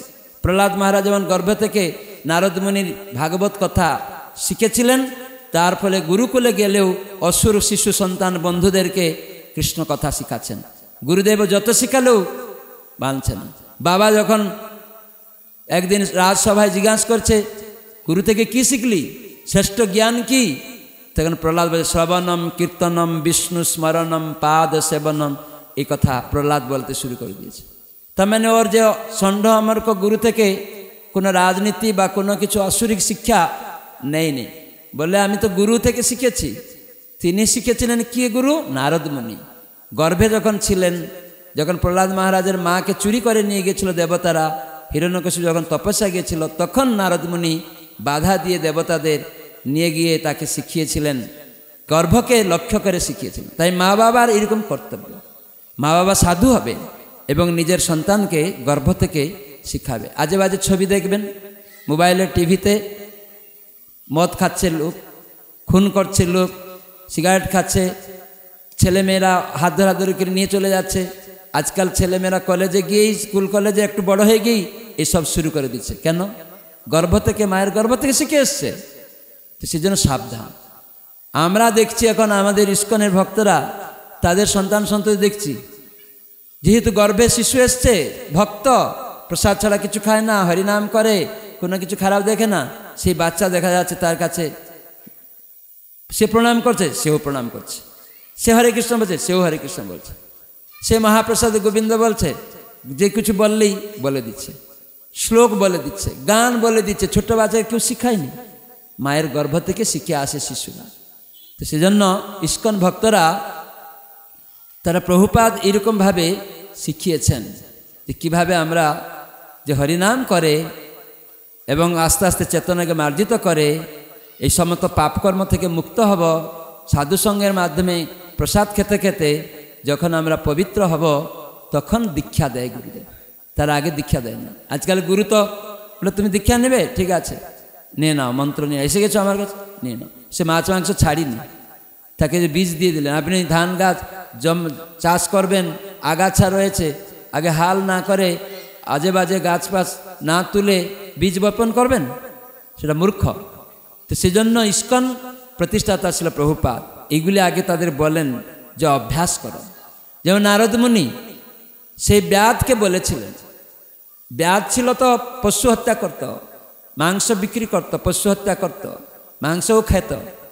মৃগারী নামে এক ব্যাধ ছিল, ত্রিবেণী সঙ্গমে, সেখানে প্রয়াগে। আর সেখানে নারদ মুনি দেখলেন একটা শুশক, একটা হরিণ, একটা শুয়োর তীরবিদ্ধ হয়ে ছটপট করছে।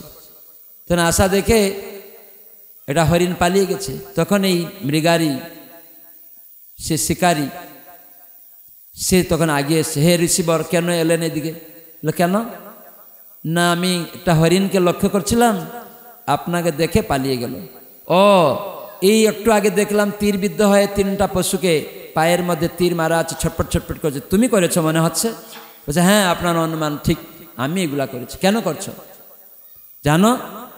তুমি এই যে যন্ত্রণা দিচ্ছ, তার সেই রকম সমান যন্ত্রণা তোমাকে পেতে হবে। প্রত্যেকটা কর্মের তার অপোজিট রিয়াকশন রয়েছে, প্রতিক্রিয়া, তুমি জানো। আবার তুমি এদেরকে অর্ধমৃত করে ছটপট করছে, বলে না এই অর্ধমৃত করে ছটপট করলে আমার খুব আনন্দ হয়। তখন এই নারদ মুনির সাথে কতটুকু সময় আলোচনা হচ্ছে, আচ্ছা মুনিবর বলুন, একবার মেরে দিলে আর অর্ধমৃত হলে কি পার্থক্য আছে? বললে পশু হত্যা পাপ, নিঃসন্দেহে পাপ, জীব হত্যা করা, কিন্তু অর্ধমৃত করে রাখা, ছটপট করা, অর্ধমৃত করা সেটা মহাপাপ। কেন? তার যন্ত্রণাটা বেশি, কষ্ট তাকে পেতে হবে, আর ওই রকম সমান যন্ত্রণা তোমাকেও পেতে হবে। তখন সে মৃগারি ভয় পেয়ে গেছে, আমি তো এরকম চাই না হে ঋষিবন। দেখুন সাধুসঙ্গ কীরকম, একটু নারদ মুনির সাথে কথা আলোচনার মাধ্যমে সঙ্গ মানে সম্যক রূপে অনুগমন গ্রহণ করে নিচ্ছে, আমি তো এরকম যন্ত্রণা পেতে চাই না। তখন নারদ মুনি বললেন, তুমি যদি যন্ত্রণা পেতে না চাও তাহলে তুমি কি করো, তোমার তীর ধনুকটা ভেঙে দাও, আমার পরিবার কি করে চলবে? বলে পরিবার চিন্তা তোমাকে করতে হবে না। কেন? ভগবান আলো, বাতাস, মাটি, জল, আকাশ, আগুন, বায়ু, এগুলি সব তাঁর, এগুলি উনি দিয়েছেন। দেখো এই হরিণ কি খাটতে হয়? হাতিকে খাটতে হয়? আলো বাতাস, খাওয়া দাওয়া, একটা 150 কেজি খাবার লাগে হাতির, ও পেয়ে যাচ্ছে। ভগবানের রাজ্যে কোনো কিছুর অভাব নেই, একটা পিপিলিকা একদানা চিনি সে পেয়ে যাচ্ছে, তুমি পাবে না? অতএব এই পশু হত্যা বন্ধ করো, তীর ধনুক ভেঙে দাও। তার মানে দীক্ষার আগে, মন্ত্রের আগে গুরুর এই শিক্ষা, এগুলো তুমি আগে ফেলো, ভাঙ্গো, কিন্তু এখন গুরু কি মন্ত্র দিয়ে দেবে, তুমি যখন পারবে এই মাছ মাংসটা ছেড়ে দিবে, এটা না খাওয়া ভালো, চাটা খাবি না, ছেড়ে দিবি, পরে চা খেতে পারো, পান খেতে পারো, কোনো অসুবিধা নেই, মাছ মাংসটা আস্তে আস্তে ছেড়ে দেবে, এই মন্ত্র দিয়ে দিল। এটা ভণ্ডামি, প্রতারণার শিক্ষা, এটা গুরু নয়, সে গরু। দীক্ষা দেওয়ার যোগ্যতা নেই তার, সে নিজে বিভ্রান্ত, অন্যকে বিভ্রান্ত করছে, সেজন্য এটা ঠিক নেই। শিষ্য সংগ্রহের জন্য এরকম দীক্ষা দেওয়া প্রতারণা করা। সেজন্য নারদ মুনি যখন বললেন তোমার কোনো চিন্তা নেই, সঙ্গে সঙ্গে সে ব্যাধকে বললেন, তুমি যাও, যা কিছু ইনকাম করেছো পশু হত্যা করে সব বিতরণ করে দাও গরিব লোকদেরকে, আর তোমার স্ত্রী সহ এই ত্রিবেণী সঙ্গমে স্নান করে এখানে আসো এবং এখানে একটা পর্ণ কুটির করো। তখন এই তীর ধনুক সামনেই ভেঙে দিল। তার মানে এটা হচ্ছে সংকল্প। দীক্ষা নেওয়ার আগে গুরুদেবের কাছে সংকল্প করতে হবে। ইস্কন ভক্তদের, ইস্কন প্রতিষ্ঠাতা প্রভুপাদ সারা বিশ্বের লোকে শিখিয়েছেন, এগুলো আগে অভ্যাস করো। এই অভ্যাসটা, খারাপ জিনিসটা যাবে যখন ভক্ত সঙ্গ করবে, ভক্ত সঙ্গে প্রসাদ পাবে, ভক্ত সঙ্গে হরিনাম আচরণ করতে শুরু করো। দীক্ষা হয়নি কিন্তু তাদেরকে অনুশীলন করতে, অভ্যাস করতে শিক্ষা দেওয়া হচ্ছে, এগুলি করো। কেন? ভগবানের নাম যে কোনো ব্যক্তি যে কোনো অবস্থায় করতে পারে। দীক্ষা পুরস্চর্যা বিধি না করে অপেক্ষা, এসব অপেক্ষা করবে না, তোমরা করতে থাকো। গুরুদেবের আদেশে হরিনাম করা মানে দীক্ষার মতো, সেজন্য গুরুদেবের আদেশ করছেন তুমি এগুলো আগে করতে থাকো, ভক্ত সঙ্গ করতে থাকো। তাহলে কি হবে না, উচ্চ জিনিস পাবে। ভক্ত সঙ্গের মাধ্যমে প্রসাদ পাওয়া যায়, ভক্ত সঙ্গের মাধ্যমে হরিনাম শ্রবণ কীর্তন হয়, তো এইভাবে উচ্চ জিনিস পাওয়া যাবে। আর তার ফলে নিম্ন জিনিসটা একদিন আপনা থেকেই চলে যাবে। যখন এইরকম করে অভ্যাস করতে থাকে, 1 বছর 2 বছর 3 বছর 10 বছর, বিদেশিদের 10 বছর 20 বছরও লেগে যায়, দীক্ষা দেওয়া হয় না। অনেক মনে হয় তারা দীক্ষা পেয়ে গেছে, কেউ কেউ দীক্ষাও হয়নি। কিন্তু তাকে বাড়িতে গেলে মনে হবে সে ভোগ লাগে খাচ্ছে গুরুদেবের আদেশে, স্বামী স্ত্রী তিলক মালা পরে, তার বাড়িতে গেলেই মনে হবে বৈকুণ্ঠের মতো, এত পরিষ্কার পরিচ্ছন্ন মন্দির, মনে হবে, কিন্তু অত দীক্ষা হয়নি। কি করে শক্তি পাচ্ছে? গুরুর আদেশ পালনটাই শক্তি। খালি মন্ত্র নিয়ে নিলাম, পালন করলাম না, সেটা দীক্ষা নয়, সেটা ফর্মালিটি। কিন্তু আমি গুরুর আদেশটা পালন করছি, দীক্ষা পাইনি, কিন্তু সেও মুক্ত হয়ে যেতে পারে এক সময়। আদেশের মাধ্যমটা হচ্ছে শ্রেষ্ঠ, গ্রহণ করাটা। কিন্তু আমি দীক্ষা নিয়ে নিলাম, গ্রহণ করলাম না গুরুর কথা, তাহলে কি হবে? ওটা ভণ্ডামি করা হলো, গুরুকে প্রতারণা করা হলো। সেই জন্য গুরু শিষ্য দেখবে আগে, বিচার করে। কেবল শিষ্য থেকে বিত অপহরণ করার জন্য, টাকা পয়সা পাওয়ার জন্য, পাওনা পাওয়ার জন্য দীক্ষা দিয়ে বেড়াবে, এটা ভণ্ডামি। এরকম গুরু বহু লাগবে, বহু পাওয়া যায়। এটা শিবজি বলছেন, গুরবু বহবসন্তি শিষ্য বিত অপহারকা, সদ্গুরু দুর্লভং দেবী শিষ্য সন্তাপহারকা। দুর্লভ সদ্গুরু শিষ্যের জন্ম মৃত্যু চক্র যে দুঃখ মোচন করবে ভক্তির মাধ্যমে, কৃষ্ণ সেবা দান করার মাধ্যমে। সেজন্য গুরুদেব কৃষ্ণ সেবা শিখাবে। সেজন্য প্রথম সূচনা মানব জীবনে যমরাজ শিখিয়েছেন আর গুরুদেব সেটাই দান করেন। হরিনাম। ভাগবতে ষষ্ঠ স্কন্ধে একটা শ্লোক আছে, ষষ্ঠ স্কন্ধের 3য় অধ্যায়ে 22 নম্বর শ্লোক।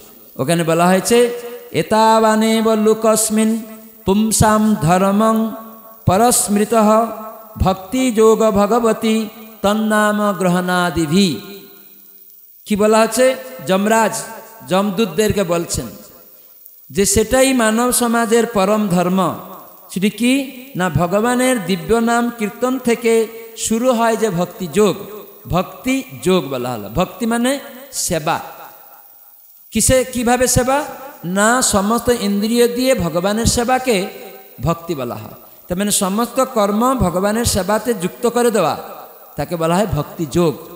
সমস্ত কিছু ভগবানের সেবায় যুক্ত করে দেওয়া। যেমন চোখটা দেখে কিছু, এটা একটা কর্ম, কিন্তু এই দেখার কর্মটা যখন বিগ্রহ, ভগবানের দ্বিভুজ মুরলীধর শ্যাম সুন্দর বিগ্রহ দর্শন করছে, ভগবানের গীতা ভাগবত দর্শন করছে, তুলসী দর্শন করছে, ভক্তদের দর্শন করছে, ধামকে দর্শন করছে, তার মানে এটা যোগ করে দিল এই দর্শনটা, তো সেটা হয়ে গেল ভক্তি।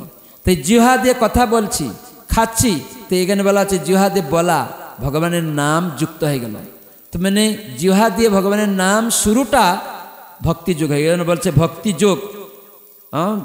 যে কীর্তন, ভগবানের দিব্য নাম কীর্তন থেকে হরে কৃষ্ণ জিহ্বাতে আমি যখন বলছি হরে কৃষ্ণ কৃষ্ণ কৃষ্ণ হরে হরে, হরে রাম রাম রাম হরে হরে।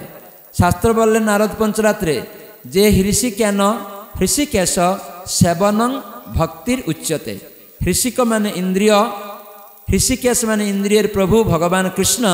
তো মানে ইন্দ্রিয় দিয়ে ভগবান কৃষ্ণের সেবাকায় বলা হয় ভক্তি। তাহলে আমি ভক্তি যোগ শুরু করছি জিহ্বা দিয়ে কৃষ্ণ নামের মাধ্যমে, কৃষ্ণ প্রসাদ খাওয়ার মাধ্যমে, কৃষ্ণ কথা শোনার মাধ্যমে, হাতে ভগবানের রান্না করার মাধ্যমে, পা দিয়ে মন্দিরে যাওয়ার মাধ্যমে, নৃত্য করার মাধ্যমে। এই অম্বরীশ মহারাজ তিনি বলেন সবই মন কৃষ্ণ পদারবিন্দ, মনকে কৃষ্ণ পাদপদ্মে নিক্ষিপ্ত করার মাধ্যমে। এইভাবে আমরা ভক্তি যোগ আরম্ভ হয় হরিনাম থেকে প্রথম। সেজন্য বল রূপ গোস্বামী ভক্তির রসামৃত সিন্ধুতে বলেন অত শ্রীকৃষ্ণ নামাদি ন ভবেত গ্রাহ্যম ইন্দ্রিয়ই। ইন্দ্রিয় দিয়ে বোঝা যাবে না, প্রাকৃত ইন্দ্রিয় দিয়ে লাইট অফ হয়ে গেলে আমরা কিছু বুঝতে দেখ পারবো না, আমার পিছনে কি আছে আমি জানি না। সেজন্য ইন্দ্রিয়গুলি অপূর্ণ, তো সেজন্য ইন্দ্রিয়গুলিকে পবিত্র করতে হবে। তো সে পবিত্র করার প্রথম সূচনা হচ্ছে ভগবানের নাম। হরে কৃষ্ণ কৃষ্ণ কৃষ্ণ হরে হরে, হরে রাম রাম রাম হরে হরে। এরকম উচ্চস্বরে বলতে হবে, নিজের এবং অপরের উপকার। হরিদাস ঠাকুর বলেন এই নাম যখন কেউ শুনবে পশু পাখি তারাও স্তরে যাবে। আর উচ্চ নাম ও সংকীর্তনে 100 গুণ ফল হয়, 100 গুণ ফল হবে। কেন? আপনি পশু পাখিরা তো গ্রহণ করছে, সঙ্গে সঙ্গে আপনার মন স্থিরতা আসছে, তখন আপনি ভগবানের নাম জলটা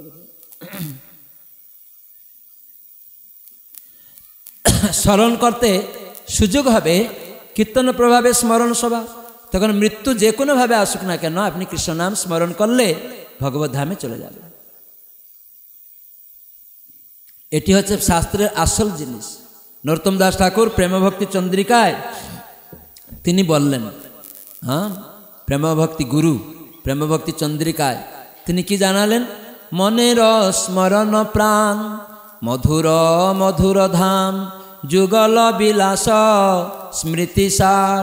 তার মানে মনে স্মরণ, স্মৃতিটা রাধাকৃষ্ণ যুগল বিলাস সেটা আনতে হবে। তো এই কলিযুগের যুগল বিলাসটা কি?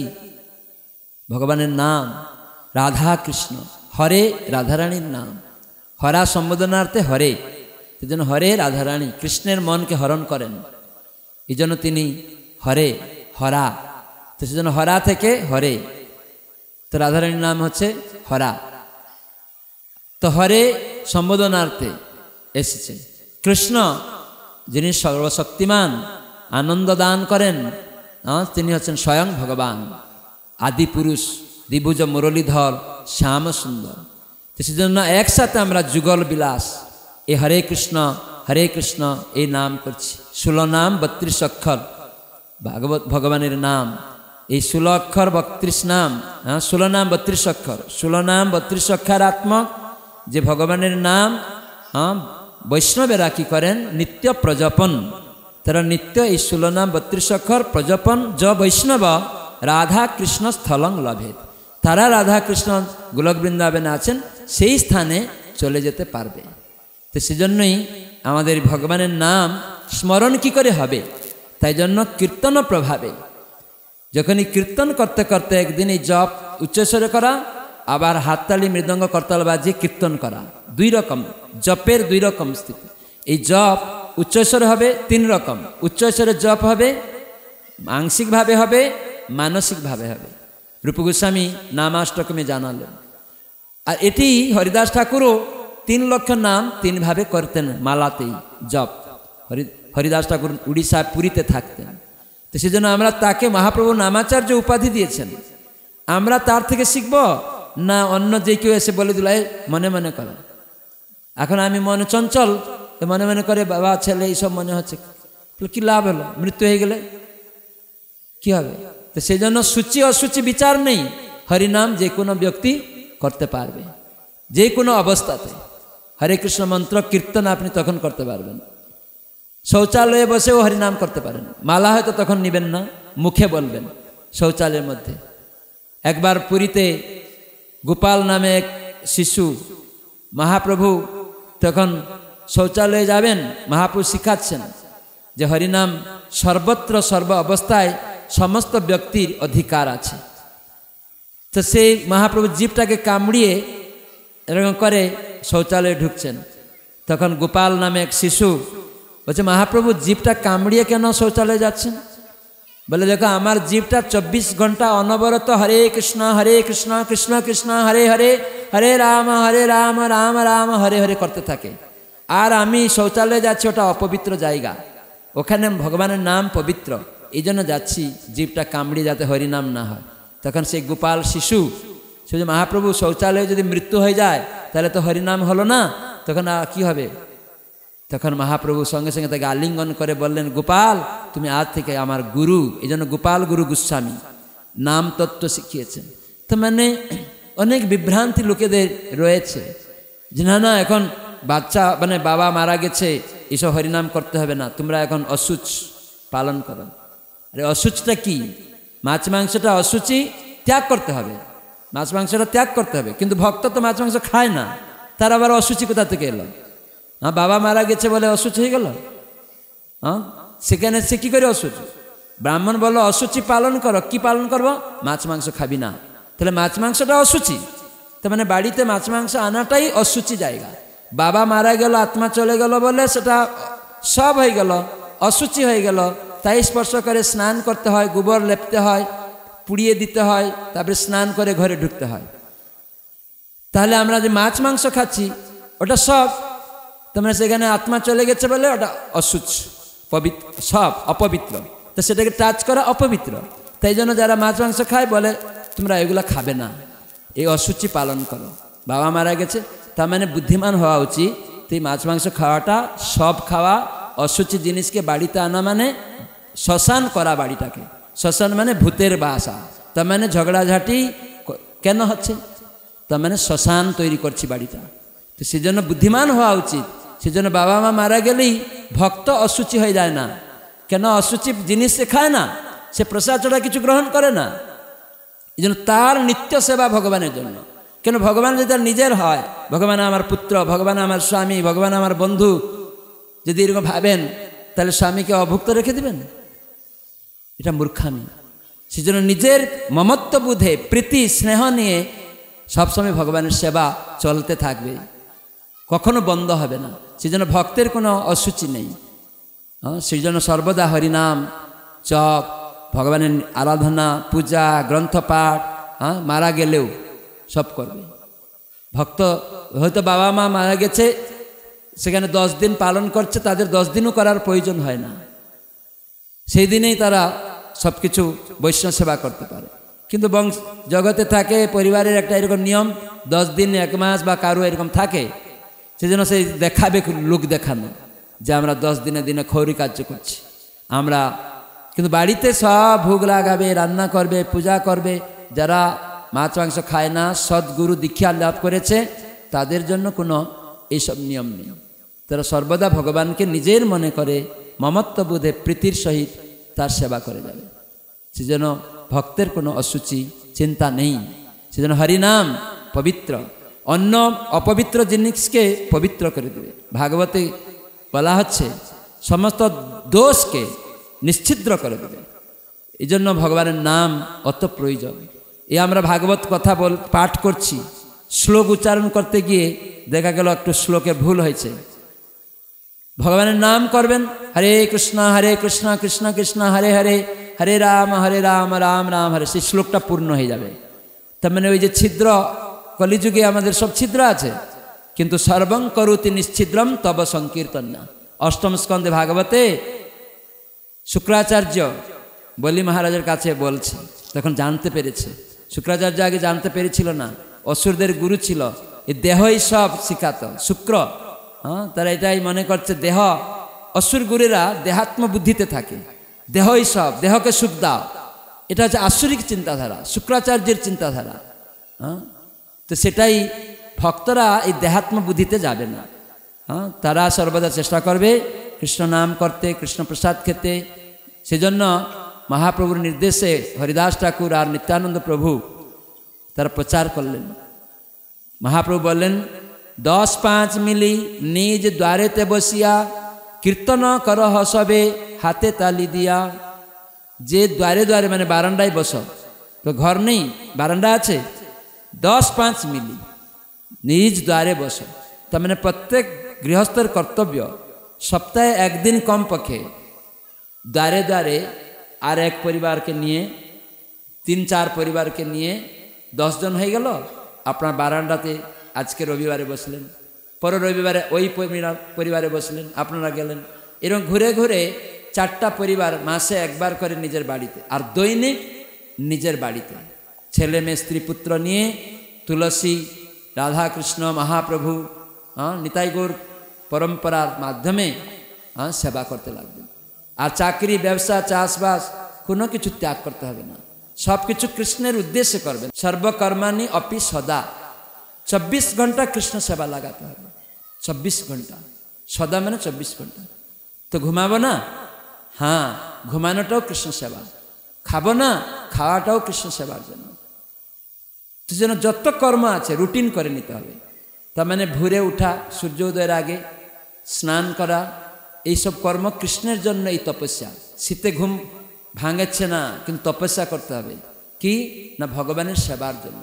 ভোরে উঠে সূর্য উদয়ের আগে উঠে, ব্রহ্ম মুহূর্তে উঠে স্নান করে, পরিষ্কার বস্ত্র পিঁধে, তিলক পরে বাড়িতে ছেলে মেয়ে সবাই মঙ্গল আরতি করতে হবে। ভোরে স্নান করলে অ্যান্টিবায়োটিক তৈরি হবে, সেগুলি জানতে হবে। আর শাক সবজি নিবেদন করে প্রসাদ খেলে পাপ থেকে মুক্ত হবেন, তখন আপনি সাধু। নেশা বর্জন করলে আপনি পবিত্র হচ্ছেন, অধর্ম থেকে মুক্ত হচ্ছেন। এইভাবেই অভ্যাস করতে বলা হচ্ছে। তো সেজন্য আমরা যাতে কৃষ্ণ স্মৃতি রাখতে পারি, সাধ্য সাধন এই ইহা বই আর নেই, এই তত্ত্ব সর্বসিদ্ধি সার, নরোত্তম দাস ঠাকুর বললেন। সেজন্য মনে স্মরণ আনার জন্যই, সেজন্য ভগবানের নাম আমাদের উচ্চস্বরে অভ্যাস করতে হবে, কীর্তন করতে হবে। আর জপও উচ্চস্বরে করতে করতে কোনোদিন মনে স্মরণ হচ্ছে, ঘুমিয়ে অবস্থাও হরে কৃষ্ণ হচ্ছে, জানবেন আপনি সিদ্ধি লাভ করছেন আস্তে আস্তে। সেজন্য সদ্গুরুর শিক্ষাটা এইরকমই প্রভুপাদ ইস্কনের প্রতিষ্ঠাতা সারা বিশ্বে দিয়েছেন। কি খ্রিস্টান, কি মুসলিম, কি হিন্দু, কি আমেরিকার লোক, কি আফ্রিকার লোক, যারা মানুষকে খেত, গোরক্ত পান করত, তারা আজকে চা পান পর্যন্ত খায় না। আর আমাদের দেশের লোক পানও ছাড়তে পারে না, চা ছাড়তে পারে না, যেখানে কফিন নিকোটিন রয়েছে। সেই সব লোকেরা আজকে প্রসাদ ছাড়া কিছু খায় না, আর তাদের আমরা নিন্দা করি। এসব বিদেশি সাহেব, ইস্কন বিদেশি এরকম বলে তাদের চরণে অপরাধ করে। যেই ভজে সেই বড় অভক্তহীন ছাড়, কৃষ্ণ ভজনে নাহি জাতি কুলাদি বিচার। সূচি হয় মুচি, সূচি ব্রাহ্মণ মুচি হয়ে যাবে যদি কৃষ্ণকে ত্যাগ করে। আমরা যখনই ভগবানের নাম, ভগবত সেবাতে নিযুক্ত হয়ে যাব, সে কোন কুলে আছে দেখা যাবে না।